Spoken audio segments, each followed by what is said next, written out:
Bueno, bienvenidos a un nuevo video.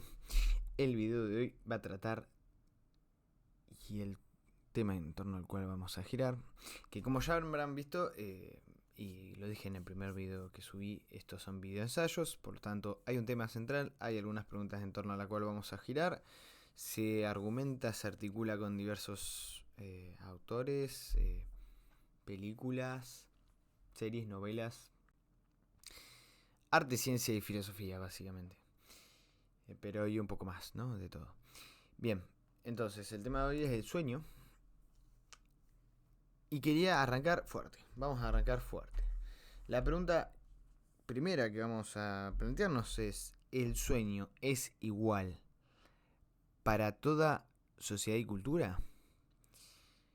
Uno podría decir, bueno, pero ni siquiera definimos qué sueño, ni siquiera sabemos, no nos preguntamos nada en torno a lo que suponemos que vamos a comparar en distintas culturas.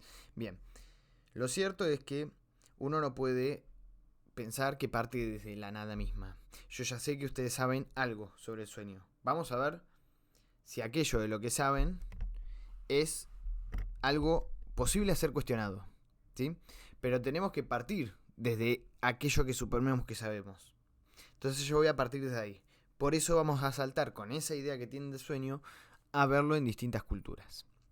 Después nos vamos a meter igual en qué es el sueño en sí. Pero es un poco cuestionar la idea del en sí también. Otros videos. Bien. Tenemos, primero me pareció muy ilustrador poner un caso que me acuerdo que cuando lo leí fue bastante llamativo. Nos vamos a basar en el trabajo de un antropólogo australiano llamado Steiner, que tiene una obra muy célebre que se llama White Man Got No Dreaming, algo así, como el hombre blanco no sueña, algo así vendría a ser la traducción. Lo importante es que se va a basar, este antropólogo va a estudiar una sociedad aborigen australiana, que crea un neologismo aparte, es muy interesante. Bien,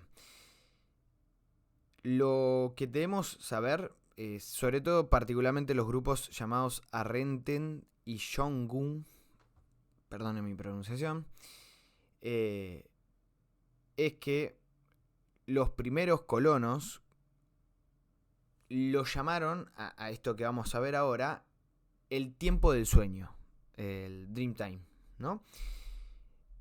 Que no se refiere a un pasado remoto ni a una fantasía nocturna, sino a una ley de fundación, eterna e increada de la realidad, ¿sí? Esto no está tan mal, pero como vamos a ver, este autor va a hacer una ligera crítica para entender mejor qué es lo que entienden.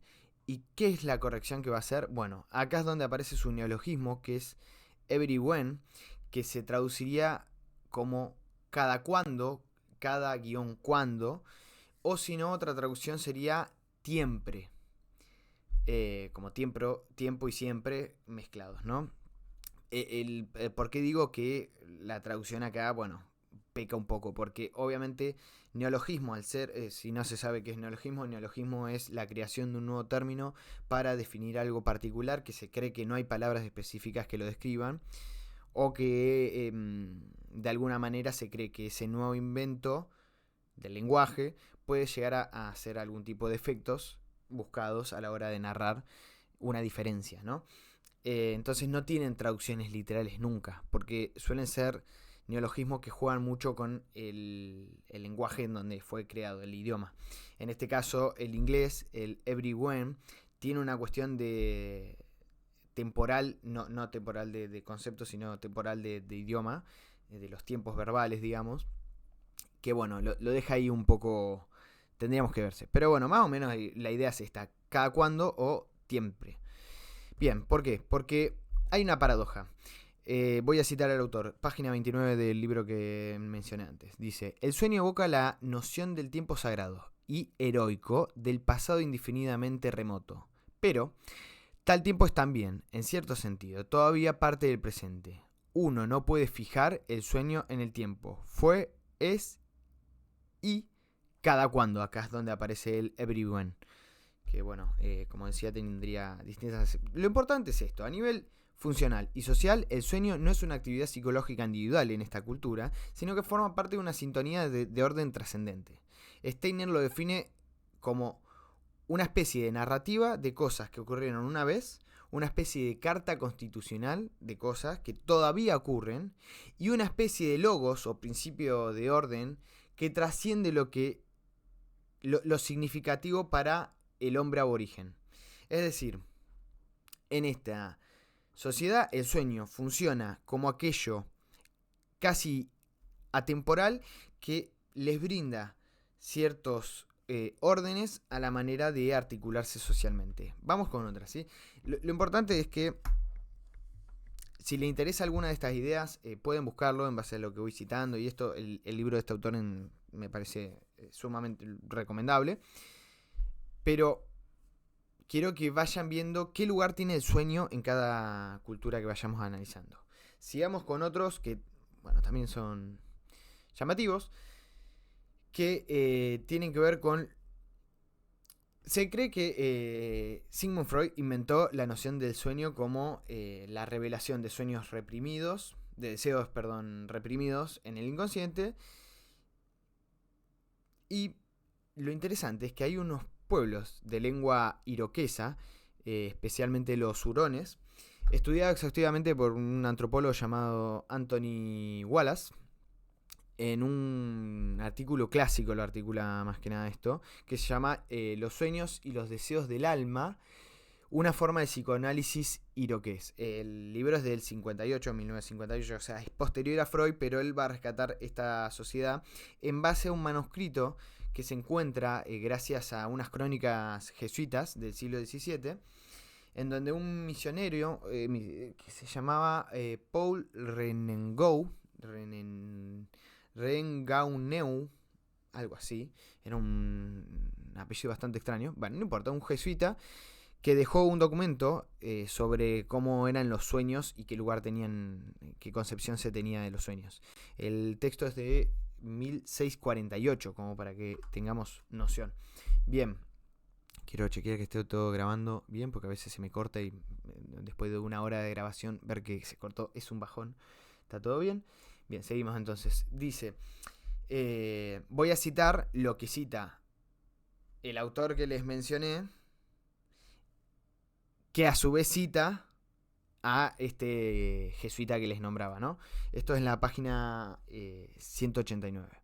Dice, los hurones creen que nuestra alma tiene otros deseos, además de los conscientes, los cuales son tanto naturales como ocultos, manifiestos a través de nosotros en nuestros sueños, que son su lenguaje. Fíjense qué interesante que aparte ya rescatan esta noción de no solamente que el sueño presenta el deseo, sino que es su lenguaje propio, que es una idea que más o menos va a tomar Freud. Él trabaja todo el tema de los símbolos, se va a la noción más egipcia del Reus, ¿no? Como aquellos símbolos a descifrar. Y termina diciendo que la diferencia con eso es que este tipo de símbolos tienen una definición exacta y concreta que no puede ser mutada y por tanto se puede descifrar mecánicamente, y en cambio el inconsciente, como él lo entiende, va a tener significados específicos. Esa sería la diferencia que establece Freud. Bueno, más o menos acá está la idea esa. Bien. Entonces, cuando estos deseos se cumplen, según lo que el jesuita registra de esta sociedad, dicen que el alma está satisfecha, pero si no se cumplen, el alma se enoja. Llaman a eso el deseo secreto del alma expresado por sus sueños. Ondinonk es la palabra clave. Este ondinonk era un asunto de Estado y salud pública. Esta es la diferencia fundamental. Mientras hay una privatización moderna del sueño, ellos esto lo trabajan como un asunto de Estado y salud pública. Obviamente salud y Estado no son entendidos como lo entendemos hoy. No existía nada así como pero sí era parte del cuerpo social, si se quiere. Si un individuo soñaba que necesitaba una piel de leopardo, un jabalí o una celebración específica, la comunidad entera se movilizaba al despertar para proveer dicho objeto, ¿sí? Es decir, había una cuestión de cómo ese deseo ya formaba parte y no era ajeno de esa tribu, ¿sí? Vamos con un tercer ejemplo. El sueño como diplomacia entre multiespecies, ¿sí?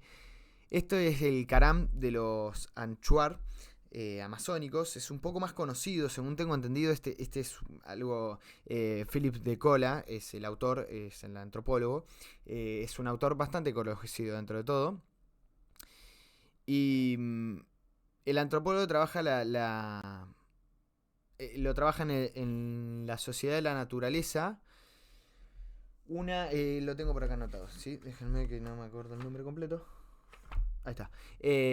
Una ecología indígena en la Amazonia. El libro es de 1994. Y Décola ahí analiza cómo el anchuar de los Altos Amazonas operan bajo una ontología de animista. Si no se conoce qué es el animismo, es básicamente... No es creencia en el sentido de yo creo en las energías, yo creo en Dios. Tiene que ver más con una concepción social sobre hechos generales. En este caso se le supone alma a todo. A la planta, a la piedra, a mí y al animal que me estoy comiendo. Entonces, las almas y las plantas y los animales poseen un alma humana. Wakan, se le dicen ellos. En este contexto, el sueño, el Karam, es el plano liminal y diplomático donde las barreras corporales de las especies se suspenden. Dado que en la vigilancia un cazador no puede hablar con un pecarí, por ejemplo, o un mono lanudo, debido a lo que ellos llaman diferencias de ropajes. Es como que al preponderar el alma de toda especie por sobre los elementos visibles y físicos, estos son una especie de ropaje que en el sueño hay un espacio donde esas almas se encuentran desnudas para negociar. Es como si les dijera la vuelta que les dan en esta sociedad, es que lo más real es el sueño. Porque ahí vemos y... Ojo con estas cuestiones. Si yo les traigo estos ejemplos, no es simplemente para decir, ja, qué gracioso estas otras sociedades, ¿no? O no es un mero intento de relativización. Sino es realmente ver qué otras funciones puede desempeñar el sueño en otras sociedades, sin decir que esas otras sociedades tienen una concepción degradada del sueño, para nada, ¿eh? De hecho, me parece bastante interesante estas maneras de pensar, ¿no? Bien. Lo que observa el autor convive con, como la mayoría de antropólogos, lo que se llama trabajo de campo, convive un tiempo con estas sociedades y dice que los Anchabar se ven casi obligatoriamente a comenzar antes del amanecer. Él lo sitúa alrededor de las 3, las 4 de la mañana y beben una infusión de guayusa, algo así era, que no me acuerdo específicamente, no sé bien concretamente qué droga era, pero es como si les dijera la ayahuasca, los hongos, es algún tipo de droga alucinógena, pero lo hacen en comunidad, ¿bien? Y durante este ritual se comparten e interpretan todos los sueños de la noche anterior. Y a partir de eso se dictaminan las prácticas del día. Es decir, a partir de ahí se analizan qué se va a hacer durante el día. Décola lo dice así en la página 94. Dice, el análisis colectivo de los sueños matutinos determina directamente la estrategia económica del día. Decidirá si un hombre va a cazar, qué ruta tomará, o si es mejor quedarse en el huerto limpiando. Un poquito más adelante dice, en la misma página, el sueño no es un reflejo de la acción pasada, sino la condición previa de la forma de legitimidad y la acción futura. ¿Sí? Básicamente esto que decía. A partir de ese momento, y el análisis que se haga determina qué cosas y estrategias son mejores para el día. Vamos a otro. Si ven que voy medio veloz, es porque hay mucho material. Es un tema muy interesante no quiero que quede nada por fuera, tampoco quiero hacer un video de 4 horas, así que en lo posible, ¿no? Así que bueno, voy a ir medio rápido, me voy deteniendo en puntos que, como verán, son patrón en mis videos. Busco puntos de anclaje que vayan retomando temas anteriores, ¿sí? Porque no quiero... La gracia no es tirarles datos, sino que vean un proceso articulado. Por eso lo llamo ensayo y no simplemente colección de ideas, qué sé yo. Y por eso tampoco apunto... no es una clase esto, ¿sí? No pretendo enseñar nada. Pretendo comunicar ideas. Ni tampoco pretendo hacer la idea final del sueño. No es eso a lo que apunto. Ninguno de los videos apunta a eso. Bien. No es necesario explicar tanto. Vayan viendo. Bien, la cuestión es que ahora podemos pasar a la Grecia homérica. Acá hay un sentido común que nos dice: tuve un sueño, ¿no? En Grecia arcaica se diría: un sueño me visitó. Para arrastrar esto, me baso en otro antropólogo y filólogo. Los antropólogos acá, viste, son fundamentales. Bueno, Eric Dodd se llama el antropólogo. Lo trabaja en The Grace and Irrational en 1951. Y sobre todo me voy a fundar en un capítulo, el capítulo 4, que lo titula Patrones oníricos y patrones culturales, donde demuestra que los poemas homéricos, como la Ilíada y la Odisea, el sueño no es un estado interno del sujeto ni una proyección de sus temores, como solemos concebirlo, sino es un agente autónomo y físico, un oneiros. Lo trae en base a una etimología griega, no es importante. Lo importante es esto. Lo voy a decir en sus palabras. En Homero, el durmiente no tiene un sueño, sino que ve un sueño. Oneiron y Deim. El objeto onírico, comúnmente, se sitúa sobre la cabeza del durmiente. Habla con él y luego se retira por el ojo de la llave o por la rendija de la puerta. Esto lo dice en la página 104. Para el hombre de la época arcaica, ¿qué quiere decir esto que vimos? Que el espacio del sueño compartía el mismo estatus de objetividad que el mundo de la vigilia, ¿sí? Esto es importante porque fíjense que fui utilizando también, obviamente, para atacar ciertos prejuicios específicos que tenemos nosotros, ¿no? Que son como los puntos seguros en donde partimos, y por eso no di la definición de entrada, porque quería que se haga la pregunta en estos puntos, ¿no? En este caso, lo que me interesaba era pensar esta cuestión de la diferencia entre el estatus que le damos. Nosotros el sueño, la parte del sueño es como menos real y la vigilia es la parte más objetiva. Bueno, para ellos tienen el mismo estatus de objetividad.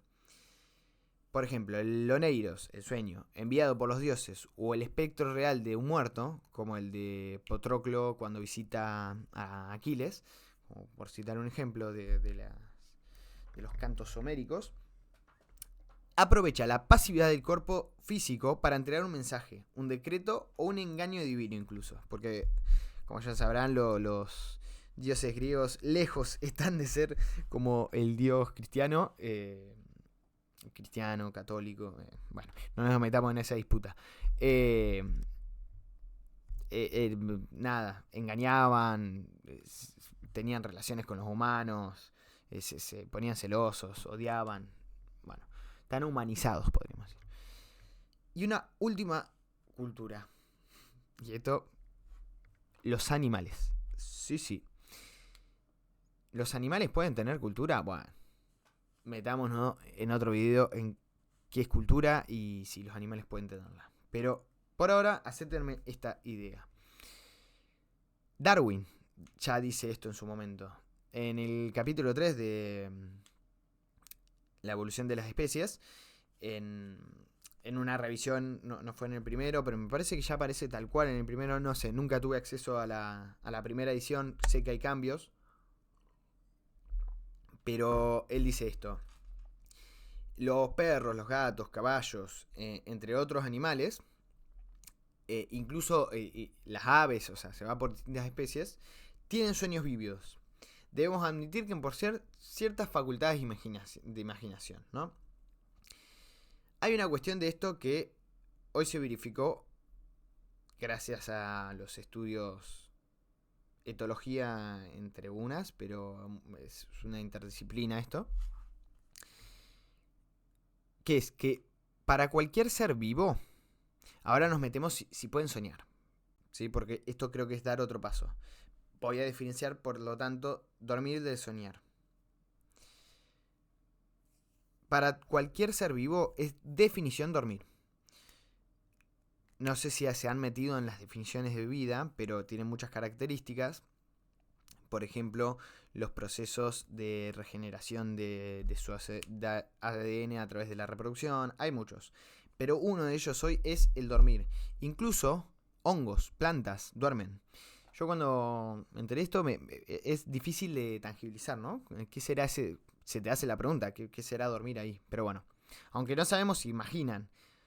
Y si lo hacen, ¿cómo sería esa imaginación? Podemos tener que... Voy a traerles un elemento acá. Esto es un elemento de Borrascas en las Clepsidras, de Laura del Castillo. Es una autora cero conocida argentina.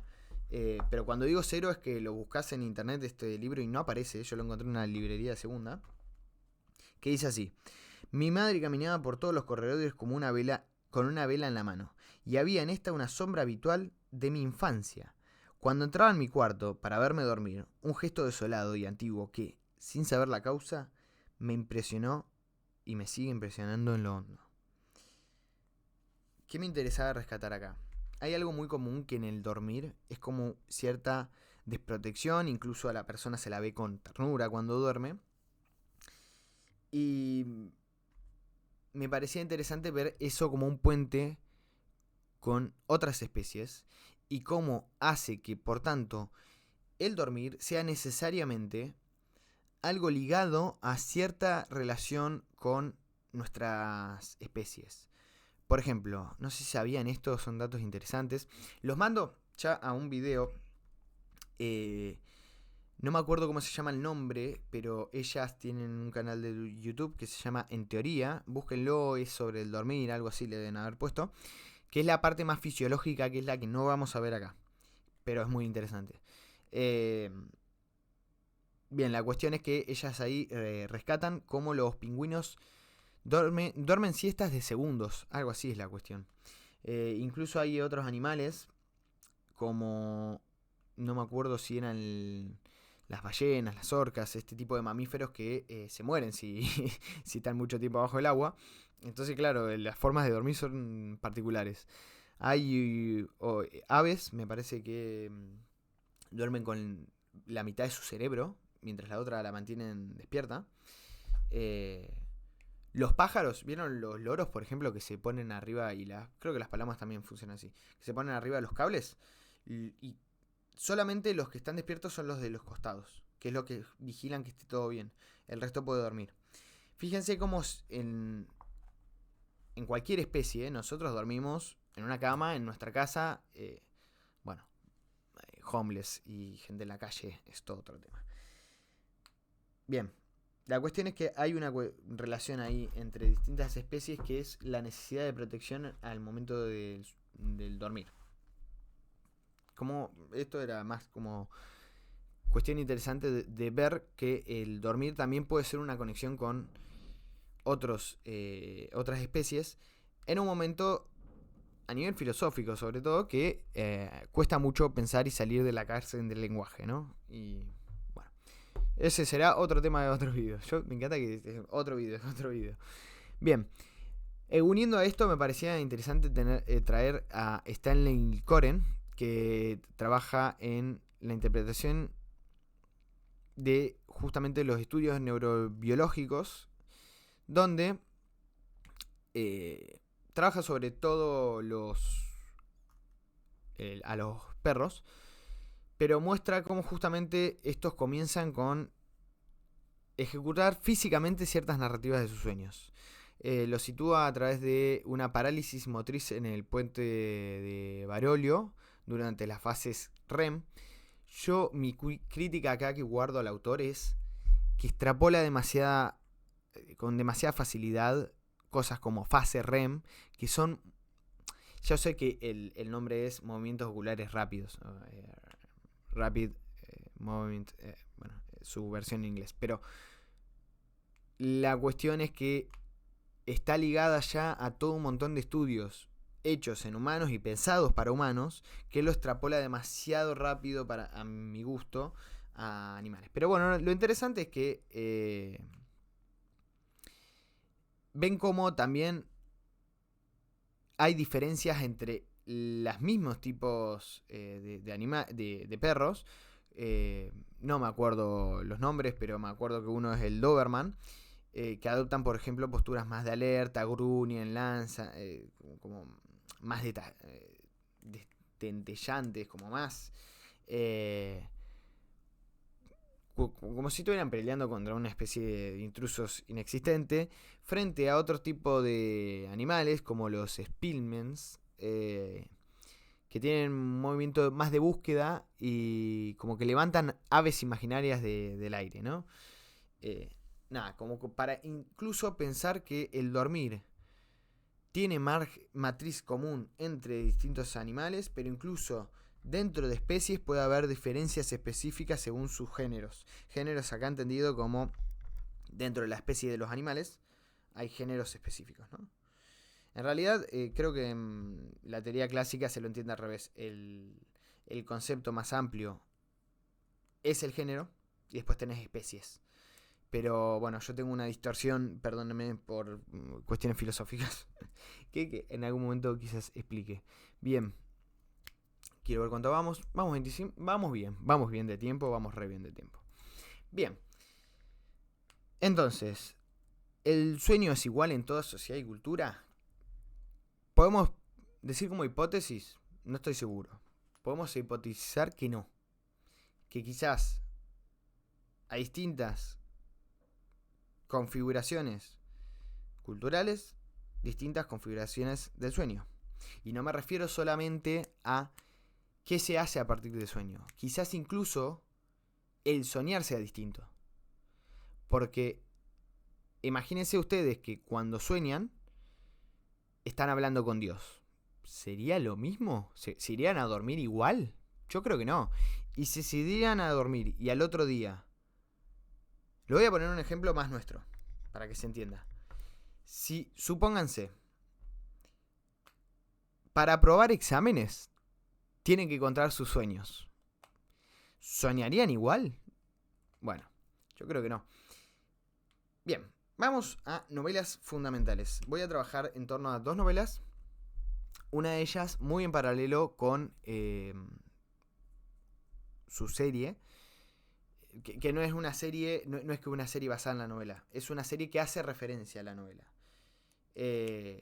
Y otra novela que sigue a una película muy famosa, que es Alicia en el País de las Maravillas. Bien, Lewis Carroll escribió otro libro después que es una especie de continuación, es como una... Lo complementa, pero no es necesario haber leído Alicia en el País de las Maravillas para leer este. De hecho, yo solamente vi la película y leí este libro. Pero bueno, que se llama A través del espejo y lo que Alicia encontró allí. Síntesis de la trama. La novela se estructura en torno a una partida de ajedrez donde Alicia entra al mundo del espejo en la posición de un peón blanco y debe avanzar a lo largo de todo ese tablero hasta la 8ª casilla para coronarse como reina, ¿no? Cumpliendo las reglas básicas del ajedrez. A lo largo de toda la travesía, las leyes físicas, lógicas, lingüísticas incluso, se van invirtiendo, se distorsionan. Al llegar a la última casilla y convertirse en reina, hay un banquete de celebración donde se desmorona todo en un caos muy surrealista. Ahora vamos a ir al surrealismo como corriente artística, ¿sí? Lo importante es que los objetos cobran vida, las viandas desaparecen, los invitados se transforman. Muy típico de este autor, ¿no? Y que calculo lo habrán visto en las películas. Bien, Alicia, frustrada ante la falta de orden, agarra a la Reina Roja, a quien responsabiliza de dicho desorden, y comienza a sacudirla con fuerza, ¿no? Al hacerlo hay una transición entre el capítulo 10, que se llama Zarandeo, al capítulo 11, que se llama Despertando. La reina roja se encoge, se vuelve suave y se transforma en un gatito negro, el de Alicia, en el mundo real. Alicia ahí despierta en el sillón de su casa, descubriendo que la travesía ha concluido. Esa sería la síntesis rápida, ¿no? Bien.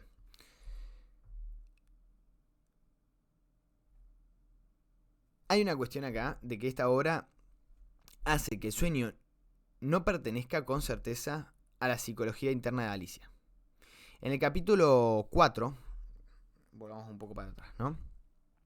Los gemelos, perdónenme acá la pronunciación, tiene una cuestión media rara y a mí me pasa mucho que me cuesta más aún pronunciarlos cuando nunca los escuché, cuando solamente los leí. Pero es Tid-de-lum, Tid-le-dum y Tid-de-le. Para nosotros yo lo voy a llamar Dum y De, ¿sí? Le muestran al Rey Rojo que está durmiendo plácidamente en el bosque y le advierten que Alicia, que a ella, o sea, que Alicia no es real, sino una mera proyección dentro de la mente del monarca, es decir, de este rey. Le invierten la cuestión. Y acá rescaté un párrafo que es esencial. Le dice, estás soñando ahora, dijo uno de los hermanos. ¿Y crees que estás soñando? Alicia dijo, nadie puede adivinar eso. Pues sobre ti, le exclamó el otro hermano, aplaudiendo triunfalmente. ¿Y si él dejara de soñar contigo? ¿Dónde te imaginás que estarías? Claro, ¿qué pasa si yo soy el sueño de este rey? ¿Qué pasa si deja de soñar conmigo? Si yo existo en base a que él me está soñando. Y Alicia le responde, ¿dónde estoy ahora, por supuesto? Tú no, recortó con desprecio, ¿no? No estarías en ninguna parte, porque si tú eres solo una especie de cosa en su sueño, si ese rey fuera a despertar, te aparías, ¡paf!, justo como una vela. Cuando Alicia despierta en el plano de la vigilia, la advertencia de los gemelos sigue operando como paradoja que no se resuelve. En el capítulo 12, titulado precisamente ¿Quién soñó?, Alicia interroga a este gato doméstico y le dice, ahora gatito, consideremos que fue el que soñó todo, ¿no? Esto lo dice textualmente Carol, ¿no? Ahí al final. Dice, ahora, gatito, consideremos que ¿quién fue el que lo soñó todo? Esta es una pregunta seria, mi querido, y no deberías seguir lamiéndote la pata de esa manera. Verás, gatito, tiene que haber sido o yo o el rey. El que era parte de mi sueño, por supuesto. Pero entonces yo también era parte de su sueño. ¿Fue el Rey Rojo, gatito? Tú eras su esposa, querido, de forma que tú deberías saberlo. Oh, gatito, ayúdame a decirlo. Acá un poco, yo creo que el autor es bastante irónico. Creo que esa ironía no se casa en la película, como que está un poquito más infantilizada en algún punto. Para mí juega con muchas paradojas todo el tiempo. Nada, muy recomendado los libros. No solamente porque esté hecho mejor, porque directamente apunta a otras cuestiones. Pero bueno, más allá de los leves giros ironistas, me parece fundamental rescatar la ironía como forma de invertir algo, ¿no? Y acá fíjense que algo que va a ser central es el título de ese capítulo 12. ¿Quién lo soñó? Porque uno diría rápidamente, por cómo se da la trama, que claramente, y por mismo cómo está estructurado, las cosas que acontecen, el sueño es de Alicia, y por tanto, todos estos personajes que van apareciendo a lo largo de la trama son solamente personas dentro de la cabeza de Alicia.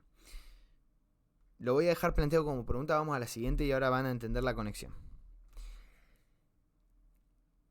Los dos que quería trabajar es, por un lado, la serie 1899. Creo que es muy, muy, muy reciente la creación de esta serie. Yo la vi hace unos días. Básicamente trata de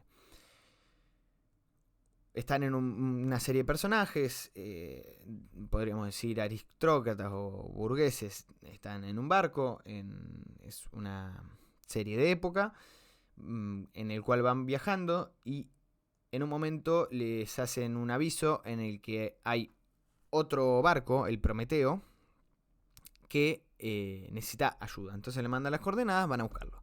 Cuando se lo encuentra está totalmente vacío y a partir de ahí empiezan a suceder cosas extrañas.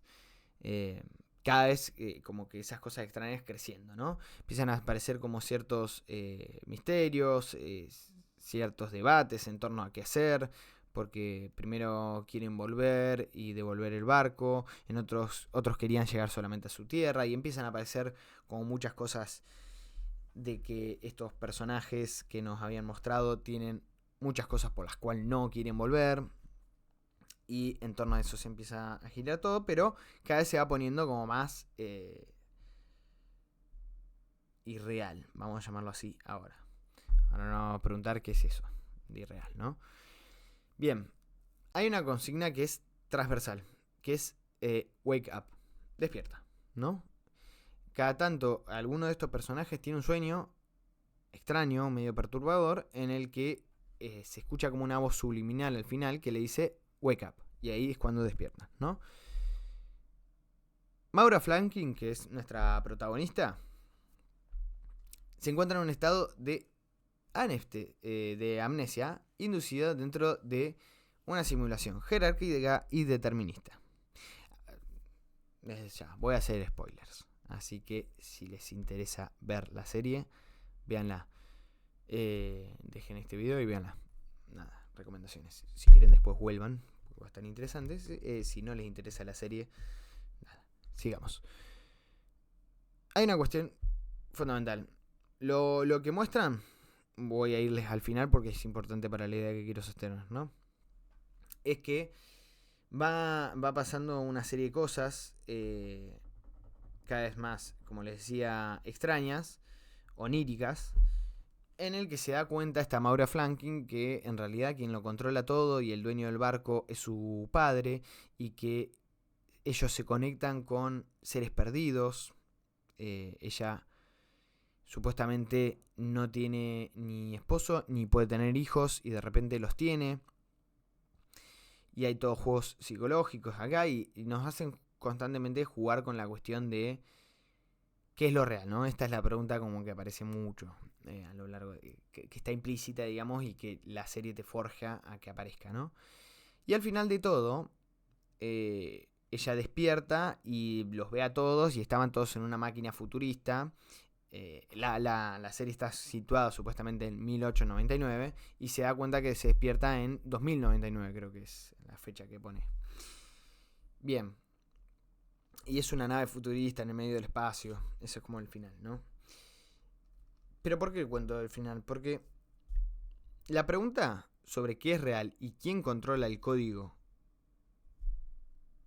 de este laberinto metafísico, donde despertar termina siendo, no es liberarse, sino cambiar de celda. Esta es una cuestión central.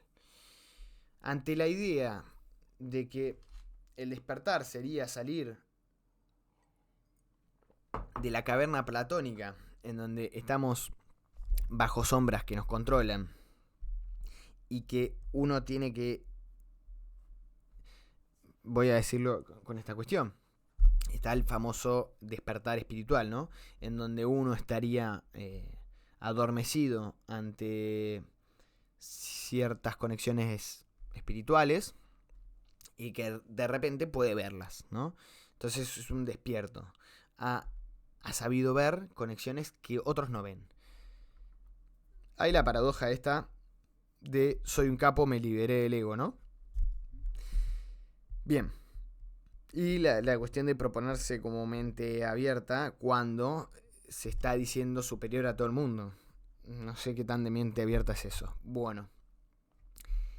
Vamos a establecer ahora un paralelismo con la novela que les decía, que es la novela de Chopin. Es una autora que publica en este mismo año y Y como les decía, no solamente el año es referencia, el año de publicación es 1899, sino que además en un momento aparece en la serie como que cae un libro y quedan ahí bastante a la vista en la escena, y es este libro que se llama El Despertar. El Despertar es una novela ya clásica, sobre todo fue un hito dentro del feminismo. Hoy se la toma dentro de las principales obras feministas y de la literatura del estilo.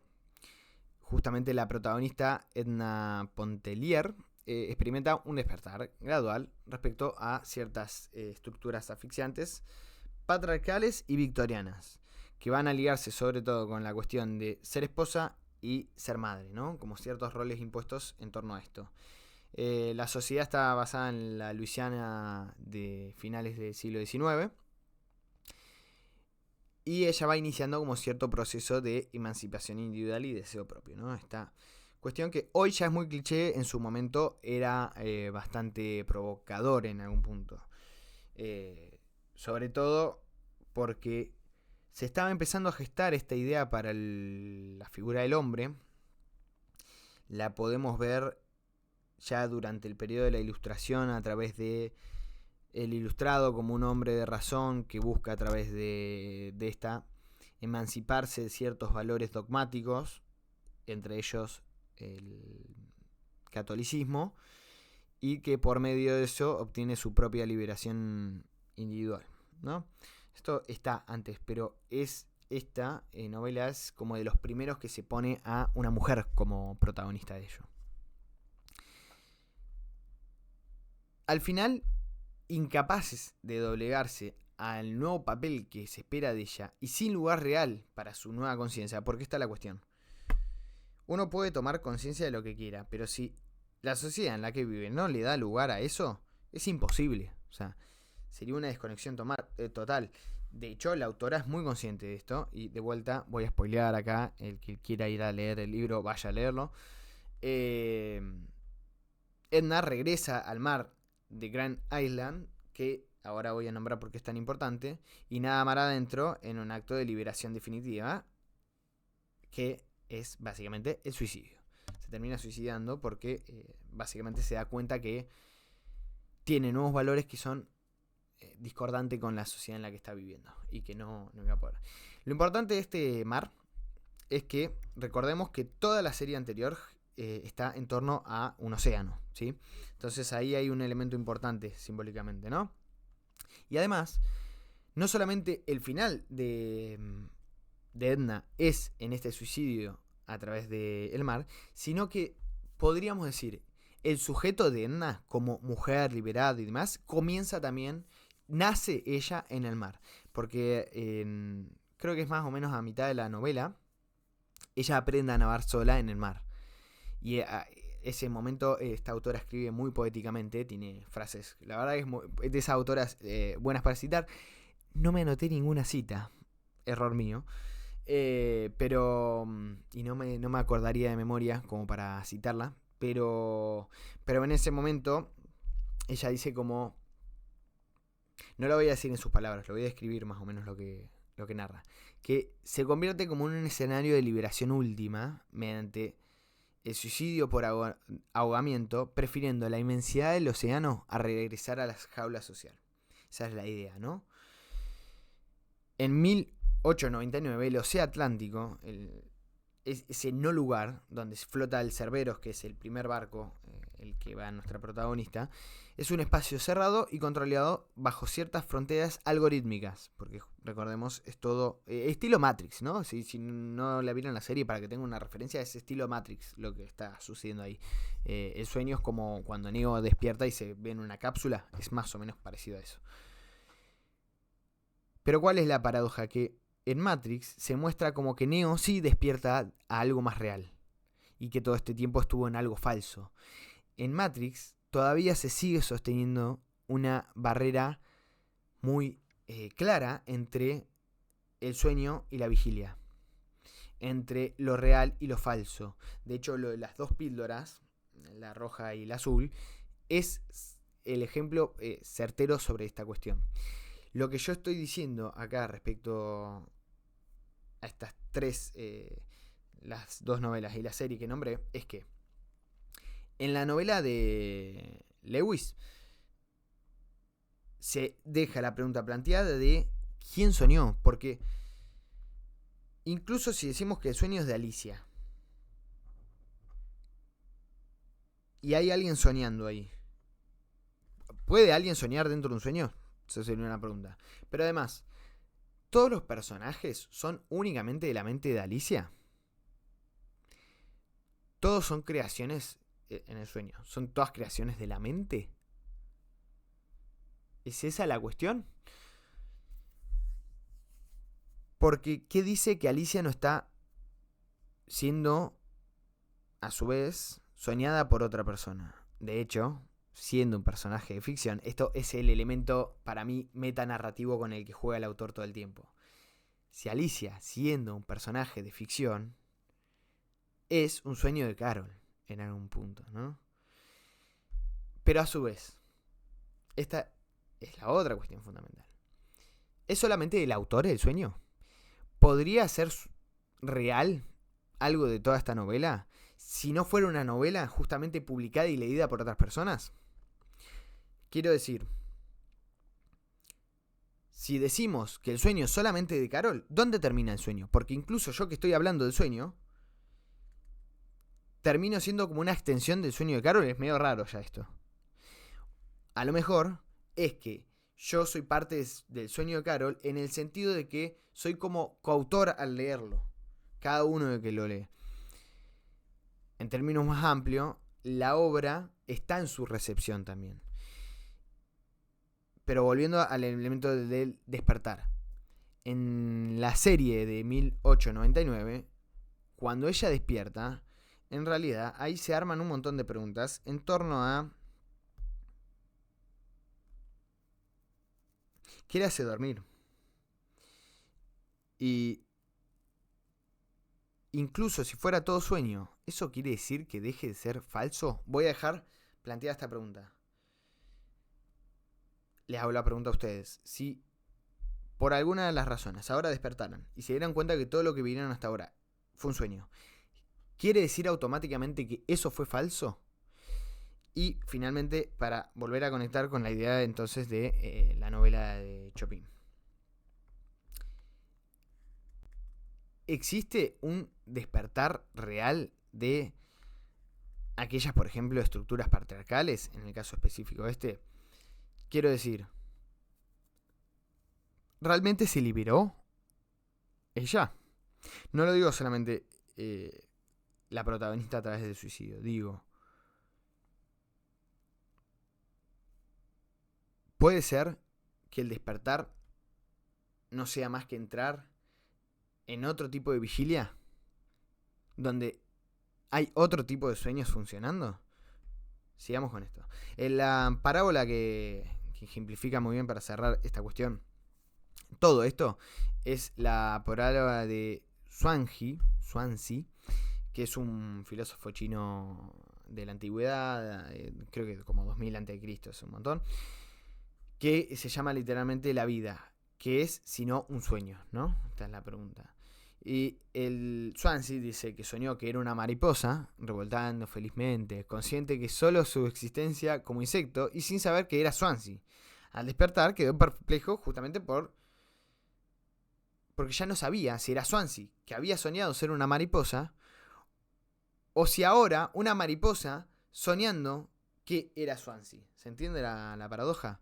O sea, soñó ser una mariposa y ya cuando se despertó no sabía si era la mariposa soñando ser un hombre o un hombre soñando ser una mariposa. Bien, la deconsistencia en los registros de Lacan son centrales. ¿Qué es la deconsistencia? Lo voy a trabajar mucho mejor en otros videos. Pero me interesaba primero tomar a Thomas Metzinger en Being No One, que dice, aborda el modelo del yo fenoménico, donde sugiere que el sueño es una forma de modelo de la realidad, donde el sistema no percibe datos sensoriales externos, pero sigue generando mundo. Dice particularmente en la página 287, la experiencia consciente de un modelo de simulación de un mundo en el que un modelo de yo es protagonista, el sueño es la prueba de que el sistema puede mantener esta simulación sin necesidad de entrada sensorial directa. Lo que me parece interesante pensar de esto es cómo o qué estatuto le vamos a dar a el sueño. Y algo muy común en las neurociencias, yo traigo este autor como ejemplo para decir este concretamente, pero hay muchos autores que lo elaboran así, es el tema de que justamente el sueño vendría a ser como una alucinación. Y es algo bastante obvio y que lo decía Freud también. De hecho, a los neurocientíficos le encanta Freud. ¿Por qué? Porque vos cerrás las vías de conexión con el mundo externo y por tanto lo que sucede es algo dentro de tu cerebro con procesos químicos de distintos tipos, en distintas fases y demás, que van generando alucinaciones. Bueno, a mí me parece algo que hay más interesante incluso que esto. Y es que dentro de los registros de Lacan hay tres. Lo real, lo simbólico y lo imaginario. Lo imaginario hace relación o hace referencia a lo que se puede tocar, lo que consiste, lo consistente, lo sólido, lo que los objetos, la materia, lo que comúnmente llamamos lo común, lo real, ¿no? Yo creo que dentro del sueño este registro es el más debilitado, voy a decirle. ¿En qué sentido? En que justamente las cosas se hacen más inconsistentes y hay una primacía de lo simbólico. Lo simbólico acá lo vamos a entender mal y pronto para entendernos nosotros como significados, símbolos, lenguaje, etc. De allí que los sueños se basen mucho en no tanto escenarios consistentes, sino más bien como ciertas ideas en torno a lo cual gira el sueño. Y también de lo real. Lo real es lo imposible. Y uno se podría preguntar, ¿no es acaso el sueño lo que parece más ilimitado? Bueno, quizás el sueño también tiene sus límites. De hecho, tiene muchos. Pero uno concreto de ellos es que paradójicamente el sueño es donde uno menos tiene libertad. Porque, no sé si les ha pasado, pero es como que están más fluctuando dentro de ese escenario. No hay una distinción tan tajante como la solemos encontrar en nuestra experiencia cotidiana del yo otro, del yo afuera, ¿no? Y uno no toma decisiones en sus sueños. Es como que más le acontece esa cuestión. Podríamos preguntarnos si eso no es así en la vigilia. Lo dejo ahí. Pero lo importante es esto. No se pueden tener aparte vivencias tal y como se lo suceden en las vigilias, en los sueños. Para ejemplificar esto, yo pensaba traer el relato de Cortázar de La noche boca arriba. Esto lo cuenta en su libro Final del juego. Y va trabajando como el lector tiende a considerar lo real dentro de un plano porque es más cercano a lo propio del mundo. Motos, hospitales, farmacias, etc. Y Cortázar usa justamente ese sesgo cultural para hacer que se derrumbe y que ese derrumbe a la vez sea más impactante. Lejos de la idea surrealista de un sueño liberador o incluso una catarsis freudiana de manera simbólica, aquí el exceso o el acceso al otro lado, ese otro lado de la conciencia, no es una emancipación, sino la entrega absoluta de lo ineludible. Cortázar tiende a formar conexiones sensoriales entre los dos mundos. Esto es un relato, por si no lo conocen, esto es un relato que básicamente va jugando constantemente a borrar esta idea entre el sueño y la vigilia como algo tan tajante, ¿no? Incluso uno cuando lo va leyendo como que no termina de distinguir en qué momento está soñando, en qué momento es parte de su vivencia real. Va jugando un poco con eso. Y bien, entonces va jugando justamente con las conexiones sensoriales como puente entre los dos mundos para mostrar que el sueño y la vigilia están hechos de la misma materia. Por ejemplo, el olor a pantano en el relato resulta ser el olor del hospital. El personaje está en el hospital. El dolor en el brazo, que es la cuerda que lo ata, es la fiebre y el sudor compartidos, ¿no? Estas correspondencias vienen a demostrar cómo el sueño no es una producción simbólica profunda, sino una textura sensorial idéntica a la realidad. Lo profundo no existe. Hay dos superficies. Esto la idea de superficie la voy a trabajar en otro video porque es fundamental. Pero quería leerles un pasaje. Dice: con la última esperanza apretó los párpados, gimiendo por despertar. Durante un segundo creyó que lo lograría, porque otra vez estaba inmóvil en la cama, a salvo del balanceo de la cabeza abajo. Pero olía a la muerte, y, cuando abrió los ojos, vio la figura ensangrentada del sacrificador, que venía hacia él con el cuchillo de piedra en la mano.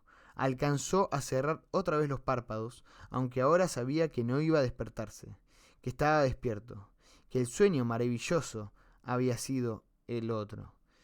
Absurdo como todos los sueños. En lo que suponíamos la vigilia, él estaba en el hospital, y en lo que suponíamos el sueño, estaba siendo perseguido por alguien que lo quería sacrificar, ¿no? Y ahí va jugando con los símbolos de muerte y demás, ¿no? Y termina doblegando esa cuestión. ¿Qué me parecía central como idea?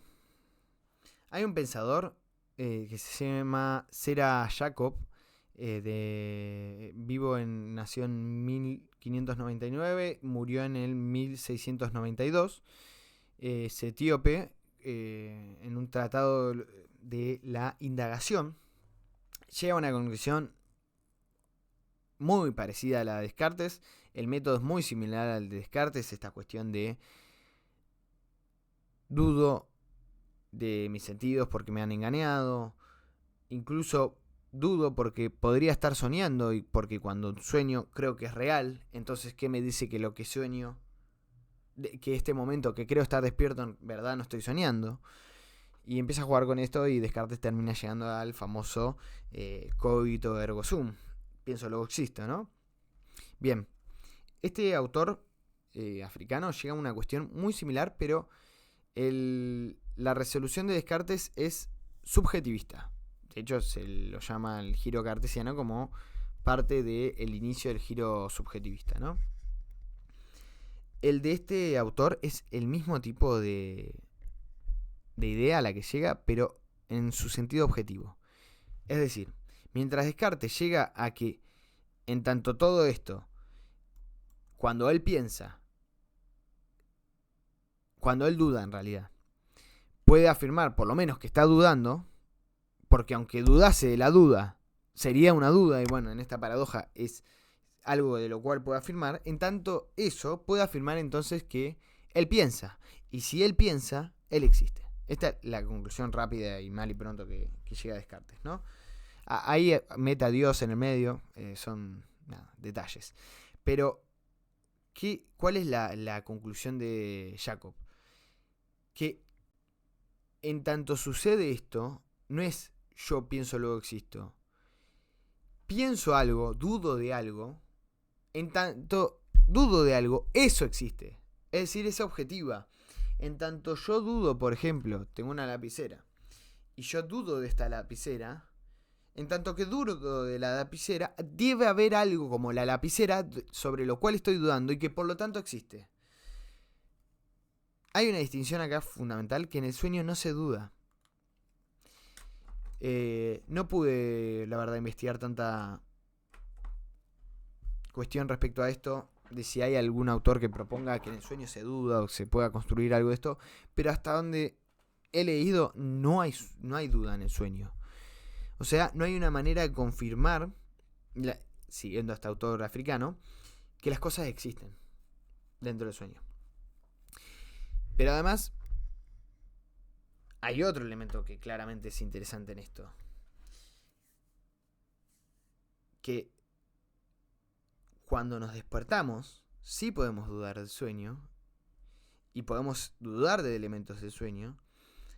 Y podemos, por tanto, de alguna manera tener cierta certeza respecto a su existencia. Entonces, venimos trabajando bastantes cosas. En esto, la idea central en este bloque, voy a llamarlo así, lo que me interesaba trabajar sobre todo es la cuestión de que quizás aquello que consideramos como más consistente no lo es tanto y es parte de otro sueño, de otro tipo de sueño. Esta es la idea un poco que se viene pensando, ¿no? Lo estoy pensando ahora igual en el video. Porque algo que hago también en los videos es, yo me armo un esquemita, no sé si se llega a ver algo, pero me escribo un par de cosas. Hay unos rayones ahí medio feos, pero bueno, no leen pelota. Me escribo un par de cosas, nombro un par de libros, a veces me escribo citas. Y la idea es un poco ir jugando acá mismo en el video, ir elaborando y hacer un proceso por medio de esto. Por tanto, esto que les voy a decir ahora, lo estoy pensando ahora, que me di cuenta que hay una cierta idea que podemos ir viendo como construcción transversal, que es la idea de qué sería despertar, qué función cumple el sueño dentro de nuestra sociedad como en otras sociedades, cuáles son sus límites y algunas paradojas para ir pensando que no es tan simple como solemos pensar las distinciones. Bien, ¿cuánto tiempo vamos? 1 hora. Lo que voy a hacer es cortarlo para hacer 2 videos. En el siguiente video la gracia va a ser trabajar un poco una corriente artística muy conocida, el surrealismo, que trabaja con la idea del sueño. Voy a rescatar sobre todo ideas fuera de las interpretaciones pop que suelen hacer de esta corriente. Después vamos a trabajar Calderón de la Barca y la vida como sueño. Hay una frase ahí de la vida sueño y los sueños sueñación, que es muy famosa. Bueno, vamos a trabajar con esta obra de teatro y que la vamos a trabajar en profundidad porque me parece central. Y finalmente vamos a articularlo con otra novela y otra serie que los dejo en dudas de cuál es, y vamos a elaborar un par de cosas en torno a esto de ya finalmente cuáles son unas lecturas que me parecen interesantes hacer de la función que desempeña el sueño en nuestra realidad. La de Calderón y la Barca, sobre todo lo que lo pensaba, y tanto el movimiento también surrealista, es para seguir pensando algunas de las características que tiene el sueño y de las consecuencias de pensarlo y de pensarlo en general, ¿no? ¿Qué implicaciones puede llegar a tener? Porque a su vez se habrán dado cuenta que el sueño no es uno, en el sentido de que cuando decimos sueño no nos referimos siempre a lo mismo. Por ejemplo, yo puedo decir tengo sueño y ustedes van a interpretar que yo tengo sueño en el sentido de que quiero irme a dormir. También puedo decirles estoy cansado. Y ese estoy cansado puede tener que ver con que me quiero dormir o capaz que estoy cansado de malestar moral, ¿no? También puedo decir sos un soñador, a una persona muy idealista, muy despegado de la realidad, como se lo quiere llamar. También puedo decir que incluso vamos a pensar si no se puede soñar en sociedad. Bueno, nos vemos en el próximo video.